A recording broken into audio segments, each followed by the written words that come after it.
細個嘅時候，如果只可以買一件蒙面超人嘅武器，最緊要諗嘅第一樣嘢就梗係好唔好玩啦。而好似呢個或者係呢個，就等大個有閒錢先買啦。大家好，我係英雄，歡迎收睇《港式英雄傳》。今日想同大家討論一下喺英雄心目中10大可換度最高嘅蒙面超人武器，一齊欣賞一下有良心版本嘅財團 B 係如何一雞兩味，令你買一盒玩具就可以玩足一個下午。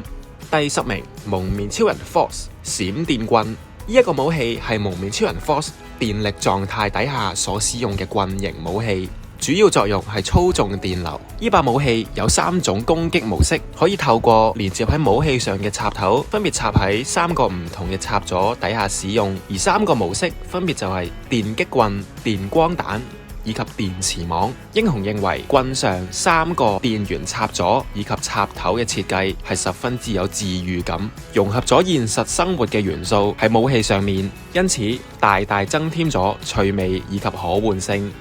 第9名，蒙面超人 Zetsu Brickum Zetsu。 蒙面超人 Zetsu 嘅主要武器可以通過替換刀刃零件去變換為劍、槍、斧頭以及鐮刀嘅模式。只可惜除咗劍形態之外，其餘嘅武器形態登場率並唔高。但係呢把玩具多音效、快速切換4個形態嘅設計，就成為咗英雄心目中十分具趣味性嘅蒙面超人武器。第8名，蒙面超人 Oz 恐龍斧頭。呢一把武器可以話係英雄第一次見識到 Bandai 喺 DX 武器上面嘅黑科技。DX 玩具完美呈現咗餵食硬幣嘅呢一個設定，武器握把嘅地方設計成恐龍嘅嘴巴，透過手動控制開合裝置，就可以重現咬碎細胞硬幣嘅獨特動作，發動毀滅性嘅必殺技。而呢把斧頭更加收錄咗各個形態嘅短板變身音樂。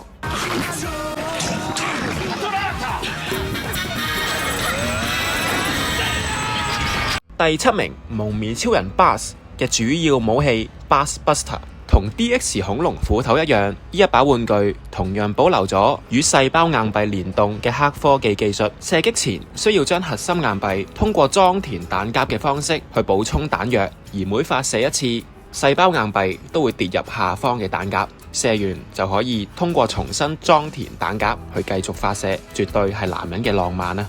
第6名，蒙面超人 Decade Lido Booker。 呢一把武器平時係以書本嘅形態掛於腰帶嘅左側，亦係放置 Lido Card 嘅地方。呢一聲係幾多人嘅童年？而依照唔同嘅變形方式，可以分別變成槍形態以及匕首形態，可以分別變成槍形態以及劍形態。3種唔同嘅變形方式就大大增加咗佢嘅可換性啦。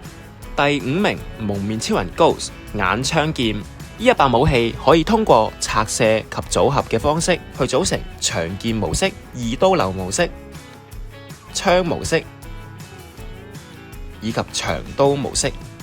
而有多餘錢嘅就可以加購其他小配件，雀仔電話、蝙蝠時鐘、蜘蛛提燈，就可以組合成額外嘅武器模式，分別為弓箭模式、長槍模式以及取模式。第4名，蒙面超人 Kiva 魔王劍。喺設定上，呢一把劍柄上面裝有爭發朵蝙蝠。Kiva 需要透過佢嘅力量先可以穩定咁樣操控呢一把失控嘅魔劍。而 DX 玩具刮劍嘅機制就係呢把劍嘅浪漫之處啦，刮到你滿意為止就可以啟動必殺。將爭發朵嘅眼罩取下，再俾 Kiva 朵咬合就可以出招啦。必殺技啟動嘅時候，成把魔王劍會發出紅光，繼而釋放積累嘅強大能量去發動最終必殺技，係幾咁爽快啊！第3名，蒙面超人電王 Dengusha。Dengusha 可以話係一雞幾味嘅始祖啊！平時係以4節組件嘅形態掛載於腰帶嘅兩側，主角戰鬥嘅時候就可以通過自由拼裝，繼而切換成5種唔同形態嘅武器，分別為劍、長棍、斧頭、手槍。而以及迴旋鏢加手斧嘅武器組合，一下一下拼裝武器嘅玩法，就為咗後來 Ghost 以及 Zetsu 嘅武器提供咗靈感啦。第二名，蒙面超人劍嘅主要武器繩劍。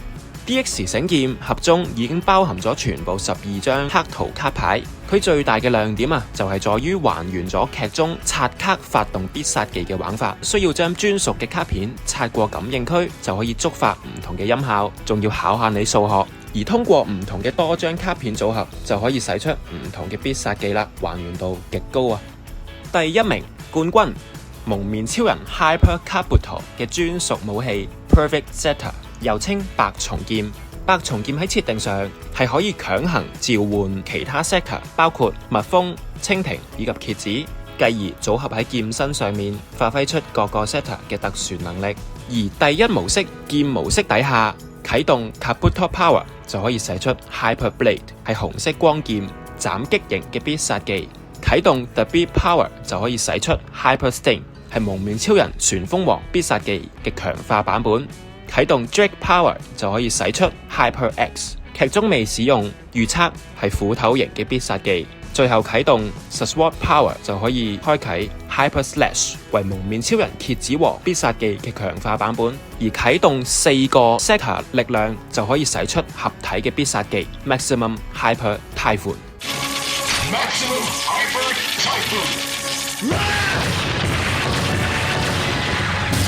喺第二模式槍模式底下，整套嘅必殺技就會被轉換，啟動 Kabuto Power 就可以使出 Hyper Cannon， 劇中未使用，預測係紅色大炮嘅必殺技。